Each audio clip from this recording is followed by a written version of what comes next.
Have you ever looked at the person you love and wondered when everything started to feel this heavy? 3 weeks ago, when I came to the United States to stay with my parents, I felt my marriage shaking in ways I didn't expect. And if you're tired, confused, or secretly thinking about giving up, this story might sound a lot like your own. Because sometimes the hardest part of love isn't breaking, it's staying. 3 weeks with my parents. Imagine walking into a house you've known your whole life, only to realize everything feels slightly unfamiliar. Like time has shifted the furniture around just enough to make you uneasy. 3 weeks living with my parents here in the United States felt exactly like that. It was as if the walls themselves were quietly reflecting back every crack in my marriage. Nothing dramatic, nothing explosive. Just small moments like my dad knocking on my door every morning and asking, "Are you okay?" And somehow that one simple question made my throat tighten. You know that feeling when someone asks the right thing at the right moment, and suddenly all the exhaustion you've been hiding rises to the surface. What strange is this? You think changing your environment will help you escape your stress, but sometimes all it does is give you a clearer angle to see the truth. Right here in the middle of America, where everyone is so busy they barely make eye contact for more than 3 seconds, I found myself forced to confront parts of my heart I'd been avoiding. My parents didn't say much, but the way they looked at me felt like they were quietly asking, "What pain are you carrying, child?" And your brain, that stubborn little liar pretending everything is fine, starts to panic. Oh no, they see it. I realized that marriages don't fall apart from big fights. They fade in the quiet spaces where both people assume the other will just understand. But no one understands. And during these 3 weeks, watching my parents move around the kitchen, I saw how visibly my own exhaustion had grown. My mother, gentle in the way old cotton towels are soft from years of use, didn't need to pry. She just placed a warm cup of tea in front of me. And in that tiny gesture, I felt the difference between being loved and being seen. The funny thing about America is how fast everything moves, yet somehow emotions become louder here. One sentence, one touch, one look from my parents, and it pulled me straight back into the question I had been dodging for months. What do I really want from my marriage? Sitting in this small house filled with memories, I realized love isn't something that disappears. It just gets covered with layers of fatigue, frustration, and silence. And sometimes you need to return to your parents to remember you still have a place safe enough to admit you're hurting. Basically, your heart becomes like the suitcase you dragged into this country, so heavy you don't even know where to start unpacking. Old wounds, new conversations. Picture yourself standing in the kitchen, reaching for a glass, when your mother suddenly asks a question you've been avoiding for years. When did you stop being happy? Just like that. No warning, no warm-up, no gentle lead-in. And the whole room freezes like someone pressed pause on your entire life. That's exactly what happened to me during my 2nd week in the United States. It's strange how old wounds know the perfect moment to resurface, almost as if they set a reminder in your emotional calendar. The conversations with my parents started innocently. Over dinner, washing dishes, walking through the grocery store. But every sentence seemed to brush off a layer of dust from memories I thought I had buried. My father asked in a tone that was both soft and sharply clear, "Are you fighting for your marriage? Or just surviving it?" And your brain, that professional escape artist, tries to slip out the back door like, "Nope, we're not doing heavy questions today." But the heart? The heart hears everything, and it flinches. What struck me most was how parents can teach you without trying to teach you. They just say something that forces you to reevaluate your entire life. My mother told me about her early years of marriage, messy, broke, full of arguments. But then she said a sentence that flipped my perspective upside down. We loved each other badly, but we never stopped trying. It was a sentence stitched together with honesty. Rough enough to hurt, gentle enough to heal. At I end those conversations, I realized something uncomfortable. We all grow up carrying emotional gaps our parents never had the tools to fill. And when we enter marriage, we accidentally hand those gaps to the person we love. Sometimes I wasn't actually upset with my partner. I was reacting to old wounds I didn't even know were still bleeding. Being back in my parents' home made that painfully, and strangely beautifully, clear. 3 weeks in America showed me that old hurts don't vanish because you moved to another country, got married, or learned to function like an adult. They follow you like items you didn't realize you packed in your suitcase. But the funny part is, those wounds only step into the light when you return to the place where they were created. Being here reminded me of something psychologists love to point out. The body remembers things the mind tries to forget. And when you stand in the same kitchen where you learned your earliest fears, hopes, and definitions of love, everything echoes a little louder. Basically, the past is like the Wi-Fi in your parents' house, weak, glitchy, completely unreliable. Yet somehow it always reconnects when you least want it to. Marriage under pressure. Imagine waking up in a house full of people who love you, and still feeling completely alone. That was me during week 3 in the US, living with my parents while my marriage sat somewhere between we're fine and we're falling apart but too tired to say it out loud. There's something strangely brutal about being surrounded by family, because it becomes impossible to lie to yourself. Every sigh, every distant look, every forced smile becomes a clue you can't unsee. Here's the thing no one tells you. Marriage doesn't crumble in one big explosion. It erodes quietly like a slow leak in a house pipe. You don't notice it until the floorboards start to warp. Being in my parents' home showed me just how warped things had become. Small disagreements that should have lasted 10 minutes somehow stretched into days of silence. Misunderstandings piled up like unpaid bills. Even simple questions like, "Did you eat?" felt like emotional landmines because tone suddenly mattered more than the actual words.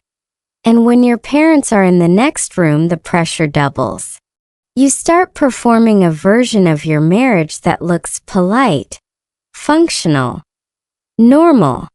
You laugh a little louder at jokes that aren't funny. You speak softer so no one hears the cracks. Parents have a way of sensing everything anyway. My father gave me that classic parental stare, the one that says, "You don't have to explain. I already know." My mother, on the other hand, pretended not to notice but kept cooking way too much food for someone who wasn't hungry. It's almost comical how the smallest things become metaphors. One morning I watched my parents argue. Nothing major, just a tiny disagreement about how to season chicken. And within 5 minutes they were laughing. It hit me harder than any dramatic therapy session ever could. They weren't perfect. They were persistent. They didn't avoid conflict. They repaired it in real time. Meanwhile, I had been avoiding conversations like they were tornado warnings. Psychologists say that under stress, you don't become a different person. You become more of who you already are. And marriage magnifies that. My partner withdrew to think. I overtalked to fix. Both of us believed we were helping, yet both of us were hurting the marriage in ways we didn't realize. Pressure doesn't create problems, it reveals the ones you already had. Some nights, lying in my childhood bedroom, I felt the weight of everything pressing down on me. Love, fear, disappointment, hope. It's funny how the place where you once slept peacefully at age 8 can become the place where you question your entire adult life. But if there's one truth I learned in those weeks, it's this. Basically, a marriage under pressure is like a bridge in a storm. Shaking doesn't mean it's breaking. It means it's carrying more than it was meant to alone. The night my father spoke. Imagine sitting at the dinner table, trying to look normal while your heart feels like it's been slipping through your fingers for months. That was me, pushing vegetables around my plate as if rearranging broccoli could somehow reorganize my marriage. My father, usually a man of few words, watched me quietly. And then out of nowhere he said the sentence that cracked my entire world open. Love doesn't fail, child. People just get tired before they tell the truth. The room went still. Even the air seemed confused, like it didn't know whether to keep moving. I swear the refrigerator stopped humming for a second, and I just sat there, caught between wanting to cry and wanting to disappear under the table like a 5-year-old avoiding bad news. Parents have this terrifying superpower. They can see the version of you that you've been hiding from everyone else, including yourself. For months I had convinced myself that my marriage was just going through a phase, as if pain had an expiration date. But that night, my father's voice cut through all the excuses I'd rehearsed. He didn't say it with judgment. He said it with a softness that hurt more than anger ever could. It felt like he was speaking from decades of mistakes, forgiveness, and nights he never talks about. He told me how he once nearly walked away from my mother. Not because he didn't love her, but because he was exhausted and didn't know how to say it out loud. He smiled a sad little smile and said, "Silence is the heaviest thing you can carry into a marriage." And suddenly everything made sense. The distance, the coldness, the misread moods, the quiet that kept growing between me and the person I loved. It wasn't lack of love. It was lack of honesty. Honest fear, honest confusion, honest need. Psychologists say that when you speak a truth you've been avoiding, the brain releases a mix of stress hormones and relief signals. Basically a mini emotional thunderstorm. And that's exactly what happened inside me. My chest tightened, my hands trembled. But for the first time in months, I felt something open. Truth hurts, yes. But denial quietly kills you from the inside out. My father reached out and tapped the table gently, like a drumbeat meant to wake me. "You don't fix a marriage by pretending," he said. "You fix it by showing up, messy, scared, and honest." And right there in a quiet kitchen in the middle of America, surrounded by half-eaten food and fluorescent lights too bright for human eyes, I realized something. Basically, the truth is like a fire alarm. Annoying, loud, impossible to ignore. But it forces you to get out before something truly burns down. My mother's quiet wisdom. Imagine waking up to the smell of garlic and onions sizzling in a pan. One of those peaceful, ordinary sounds that somehow feels like a hug. That was my morning in week 3, when my mother decided to accidentally cook enough food for a family of 12. Mothers never say, "I'm worried about you." They just overfeed you until your emotions loosen like the top button of your jeans. She didn't ask about my marriage directly. She just handed me a bowl of soup and said, "Eat. Your heart can't think on an empty stomach." Which, by the way, is the most immigrant mother version of therapy ever invented. But it worked. Because the moment the warmth hit my chest, something inside me softened, like a knot finally starting to loosen. My mother isn't loud. She isn't dramatic.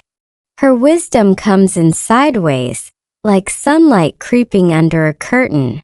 While we cleaned the kitchen together, she said almost casually, "When two people marry, they don't just share a life. They share every bruise life gave them before they met."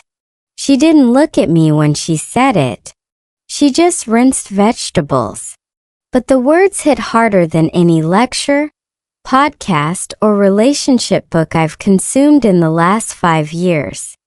I suddenly realized how much I expected my partner to carry wounds I never acknowledged.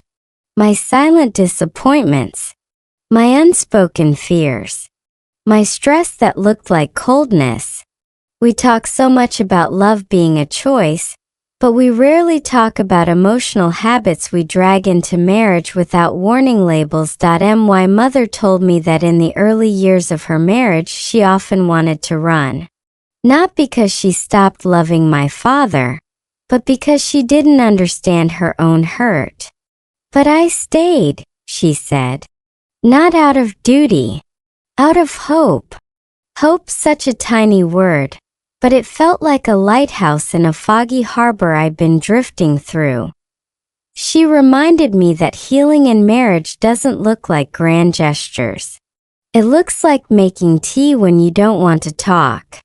Sitting close even when you're upset. Choosing kindness when silence would be easier. She said the secret to staying married wasn't avoiding conflict. It was avoiding pride.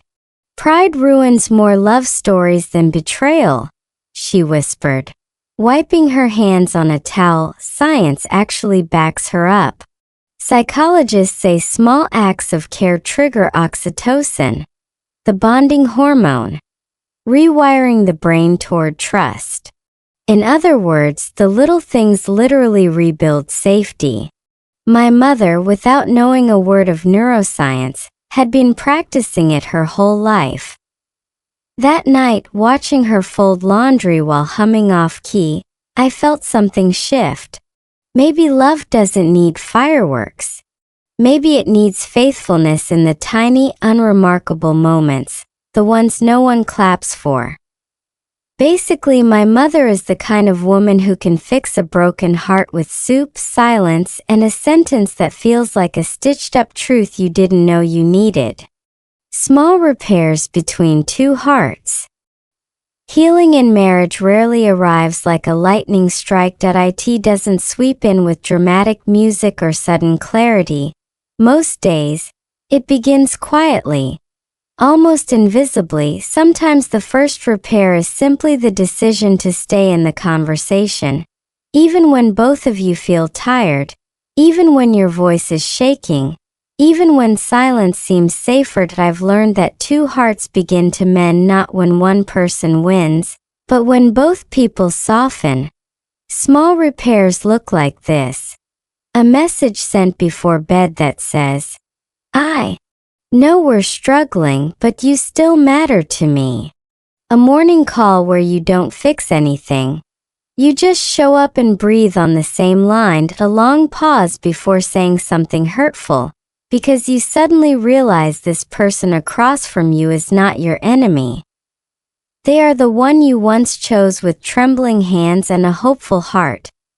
Sometimes healing is a tiny act of courage, opening up about what scares you, even when vulnerability feels like standing without armor. Sometimes it's an unspoken moment, a look that lasts 1 second longer, a sigh that carries exhaustion but not resentment, a silence that says, "I still want this. I still want us." Small repairs aren't dramatic, but they are powerful. They are the stitches that hold love together after life pulls it apart. Point 2. Hearts start repairing when both decide, I will try again today, even if yesterday was hard. I will choose love, even when I don't feel strong. I will show up, even if all I can offer is a few honest words. And slowly, without fireworks, without perfection, without a perfect script, you begin to feel the shift. The distance gets smaller. The tone gets gentler. The misunderstandings lose their sharp edges, and the relationship, once bruised, starts breathing again. Healing doesn't announce itself. It whispers. It shows up in the moments you almost overlook. A softer reply, a shared memory that makes both of you smile, a willingness to listen all the way to the end, a quiet thank you that lands deeper than it sounds. These tiny repairs are the threads that keep two hearts connected. And one day, without even realizing it, you look at each other and see something you thought you had lost. A future. A chance. A reason to keep choosing each other again tomorrow. When you're close to giving up, there comes a moment in every love story when the weight feels too heavy, the silence feels too long, and you start wondering if the story is slowly ending without anyone saying the words out loud. Maybe you've felt it too, that quiet ache in your chest when you realize you're both trying, yet somehow still missing each other. When you're close to giving up, everything feels sharper. Every small misunderstanding turns into a storm. Every delayed reply feels like distance. Every conversation feels like walking on thin ice.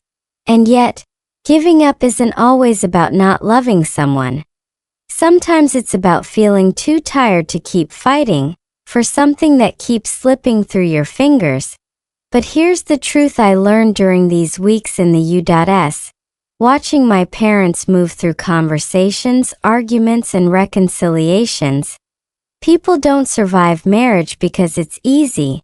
They survive because at the breaking point, someone chooses to soften just one more time. When you're close to giving up, maybe you need one quiet night where neither of you tries to solve everything. Just sit. Just breathe. Just exist in the same moment without expecting perfection. Maybe you need a conversation that isn't about blame but about fear, because behind every cold tone is someone afraid of not being enough. Maybe you need space but not distance. A pause but not abandonment. Giving up might feel like the easiest option. But easy solutions rarely heal deep wounds. If your heart still flinches at the thought of losing them, if your chest tightens at the idea of a life without this person, then maybe you're not done. Maybe you're just exhausted. And exhaustion is not the same as ending. Sometimes the moment you're closest to giving up is the moment right before the breakthrough, before the first honest conversation in months, before the apology that opens a door, before the realization that both of you are still fighting for the same thing, even if you fight in different ways. When you're close to giving up, pause, breathe, feel, and ask your heart one question. Do I truly want it to end? Or do I just want the pain to stop? Most people don't want the relationship to end, they just want the hurting to end. And that difference, it can save everything. The question that changes everything. In every troubled marriage, every heavy season, every long night where two people feel miles apart even while sharing the same air, there comes a moment that quietly asks for honesty. Not the kind you say out loud. The kind you whisper to yourself when no one is listening. And for me, in these 3 weeks in the U.S., after watching my parents choose each other again and again through frustration, disappointment, and all the years that life carved into them, I finally understood something simple yet unbelievably powerful. When love feels impossible, when communication breaks, when both hearts feel bruised. There is one question that changes everything. Do I still want to build a life with this person? Not, are we perfect? Do we agree on everything? Are we healed yet? But, do I still want us? Because if the answer is yes, even a small, trembling, uncertain yes, then there is something left to protect, something left to rebuild, something worth giving one more sunrise, one more try, one more softened breath. Repair doesn't happen overnight.